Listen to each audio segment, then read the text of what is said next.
박현철 목사님 나오셔서 개혁교회의 유산 말씀 선포할 때 큰 은혜 받기를 부탁드립니다. 네, 귀한 찬양에 감사드립니다. 지금 여기 분위기가 조금 어색한 거 아시죠? 네, 오늘 그 성경 퀴즈 대회가 있어서 그런지 지금 몇몇 분들 표정이 지금 상당히 굳어 있고 어색한데, 네. 자, 지금 다 참고서랑 노트 필기 다 책가방에 넣으시고요. 네. 네. 지금 시간은 예배 드리는 시간입니다. 네. 아마도 올해는 루디아의 그 장벽을 넘을 수 있을까? 지금 전 교인들의 이목이 집중되어 있는데요. 중등부를 비롯해서 많은 다크호스들이 나오는 걸로 봐서 아마 초반부터 이변이 속출하지 않을까? 네, 그런 생각을 해봅니다.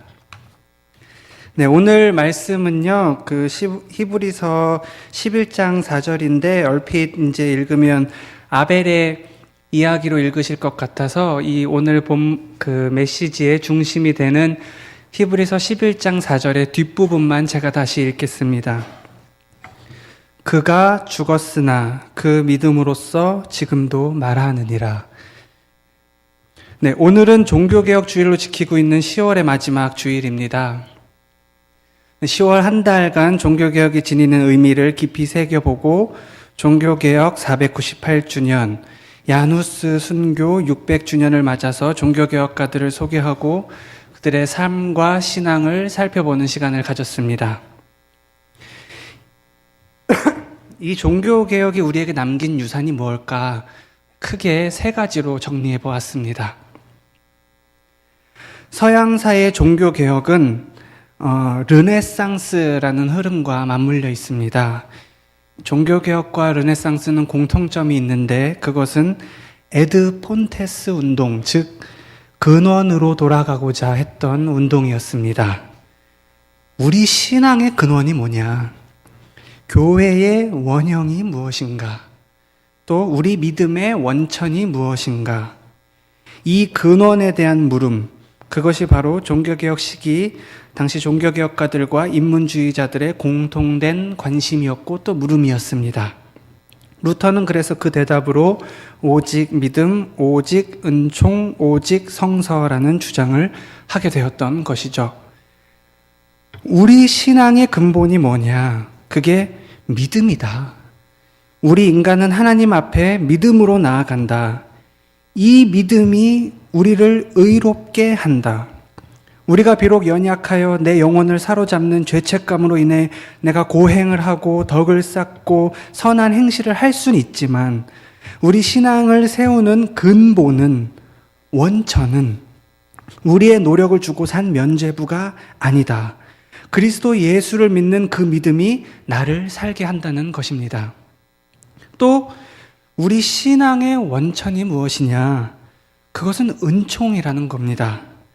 율법으로 작동되는 신앙이 아니라 은총으로 인하여 살게 되는 삶, 그것이 바로 우리 신앙의 근본이라는 것입니다. 율법은 우리를 정죄하고 우리를 가두고 주눅들게 하지만 주님의 은총은 우리를 자유롭게 하고 우리를 참 신앙의 기쁨으로 인도한다는 것입니다.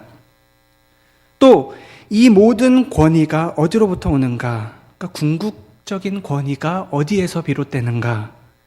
그것은 성경이라는 것입니다. 교황의 교설이나 황제의 조례가 아니라 성경이야말로 우리의 행위를 재볼 수 있는 궁극적인 권위의 원천이 되는 것이다. 오직 믿음, 오직 은총, 오직 성서는 이처럼 근원으로 돌아가자, 근본으로 돌아가자, 우리 신앙의 원천으로 돌아가자는 그런 근본주의적인 시도였습니다. 아이러니하게도 이처럼 근본에 충실하고 원형을 닮아가고자 하는 이런 보수적인 운동은 역사 속에서 때로 매우 진보적인 움직임으로 드러났습니다. 그런데 오늘 종교개혁 500주년을 앞두고 있으면서 조금 이상한 흐름이 보입니다. 그것이 무엇이냐면 오늘날 교회 역시 근원으로 돌아가야 하는데 그 근원이 무엇이냐 하니 그게 루터랑 칼빈이라는 겁니다. 물론 루터와 칼빈이 위대한 개혁가임에는 분명하지만 그들 역시 많은 한계를 가진 인간에 불과합니다. 약점이 많지만 한계가 있지만 당대에 쓰임받은 하나님의 종이었다는 것입니다. 우리가 종교개혁의 정신을 되찾자, 우리가 근본으로 돌아가자, 원형으로 돌아가자라는 말은 루터와 칼빈으로 돌아가자는 말이 아닙니다. 오히려 루터와 칼빈이 돌아가고자 했던 원형, 예수의 정신과 바울의 정신으로 돌아가자는 것입니다. 개혁교회의 진짜 원형은 16세기에 있는 것이 아니라 예수님의 제자 공동체에 있었고 초대교회 성도들의 삶에 있었습니다. 따라서 오직 믿음, 오직 은총, 오직 성서라는 말도 우리가 그 자체로 굳어진 어떤 유일한 신앙의 원리로 삼을 것이 아니라 종교개혁 당시 이러한 구호가 어떤 의미를 가지고 있었고 그들이 왜 그 상황 속에서 원형으로 돌아가기 위한 노력을 통해서 이러한 구호를 외치게 되었는지를 함께 살펴볼 필요가 있는 것입니다. 이처럼 종교개혁의 첫 번째 의의는 바로 우리 신앙의 근원으로 돌아가자는 회복운동이고 부흥운동이었던 것입니다. 마지막 장인데요.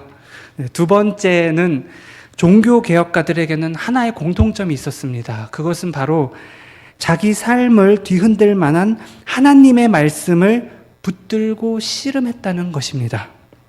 많은 구절이 아니었습니다. 누군가에게 그것은 단 한 구절에 불과하기도 했습니다. 그러나 그들은 자기 삶에 핵폭탄처럼 떨어진 말씀 한 구절을 붙들고 씨름하면서 위대한 종교개혁을 일궈냈습니다. 후스가 그랬고 또 루터가 그랬고 그 이후에 많은 종교개혁가들이 그랬습니다. 종교개혁의 연속이라고 평가되는 경건주의 시절에 필립 야곱 스패너라는 목사님이 있었습니다. 네, 이분은 요한복음 20장 31절을 두고 어느 교회에서 설교하기로 예정이 되어 있었습니다. 그 말씀이 뭐냐면 오직 이것을 기록함은 너희로 예수께서 하나님의 아들 그리스도이심을 믿게 하려 함이요 또 너희로 믿고 그 이름을 힘입어 생명을 얻게 하려 함이니라는 말씀입니다. 그런데 이 스패너 목사에게 고민이 생겼습니다. 이 말씀이 믿어지지가 않는 겁니다. 이 말씀을 읽고 묵상하고 또 읽어도 도저히 이 말씀으로 설교할 자신이 없는 겁니다. 그래서 만나는 사람마다 어떡합니까? 내가 이 말씀으로 이번 주에 설교를 해야 되는데 내가 이 말씀으로 감동이 없고 내가 이 말씀이 믿어지지가 않습니다. 결국 그는 설교하기로 한 교회에 정말 미안하지만 내가 설교를 못하겠다고 통보를 하게 됩니다. 그날 밤 기록에 따르면 스패너 목사는 자기 표현대로 따르자면 손바닥이 뒤집어지는 것 같은 그런 불같은 회심을 경험했다고 합니다. 그 말씀 한 구절이 그에게 핵폭탄처럼 다가오기 시작한 겁니다. 이후 그는 종교개혁의 열매로 평가받는 경건주의 운동의 아버지로 불리게 되었습니다. 종교개혁을 통해 살펴보는 두 번째는 오늘 나에게 떨어진 하나님의 말씀은 과연 살아있는가? 나를 비추고 변화시킬 또 나를 사로잡는 그런 생명력 있는 말씀으로 다가오는가 하는 것입니다. 네, 마지막으로 종교개혁가들이 변화된 자신의 삶을 전하기 위해 끊임없이 토론하고 변증했다는 점입니다. 루터의 95개조 반박문이라고 번역되는 그 말은요, 보다 더 잘 번역하면 루터의 95개조 논제입니다. 무슨 말이냐면 루터는 자기 생각을 일방적으로 선언한 것이 아니라 토론을 위한 주제를 던진 것이었다는 겁니다. 우리 같이 토론해보자. 우리 같이 바른 길을 찾아보자. 이 종교개혁 역사를 통해서 알게 되는, 발견하게 되는 것 한 가지는 그들이 자기를 반대하는 많은 사람들과 또 동료들과 깊은 토론을 반복했다는 점입니다. 오늘 우리 신앙의 이러한 토론과 또 깊은 대화가 있는지는 한번 살펴볼 필요가 있다고 생각합니다. 에베소서 4장 13절 말씀에 우리가 다 하나님의 아들을 믿는 것과 아는 일에 하나가 되어 온전한 사람을 이루어 그리스도의 장성한 분량이 충만한 데까지 이르리니. 이처럼 그리스도를 아는 지식은 신학자들이나 목회자들에게만 그런 허용되는 전유물이 아닙니다. 내 하나님을 알라, 내 하나님을 힘써 알라 라는 이 호세아의 외침은 오늘날 한국교회에 주시는 하나님의 말씀이 아닌가 생각됩니다. 이 종교개혁이라는 단어를 우리말로 영어의 원어가 혹시 뭔지 아시는지 모르겠습니다. 리포메이션입니다. 옷을 리폼하다 할 때 그 리폼 맞습니다. 또 해지거나 또 폼이 맞지 않아서 내가 리폼하지 않으면 다 뜯어서 고치지 않으면 입을 수 없는 그 리폼. 거기 이 리폼의 명사형이 리포메이션입니다. 이 리포메이션의 뜻은 개혁, 개선 이런 뜻을 가지고 있습니다. 그리고 두 번째 뜻은 바로 16세기에 일어났던 종교개혁 사건이라는 뜻입니다. 무슨 말씀이냐면 종교개혁이 영어로 하면 예를 들어서 religious reformation이 아니라 더 리포메이션이라는 겁니다. 우리말로 다시 직역하면 대개혁, 대변혁 정도가 되겠죠. 이 종교개혁 사건은 단순히 종교의 개혁이 아니었습니다. 삶의 개혁이었고 또 사회의 개혁이었고 문화의 개혁이었습니다. 우리의 신앙의 변화는 개혁은 삶의 변화와 만나게 되어 있습니다.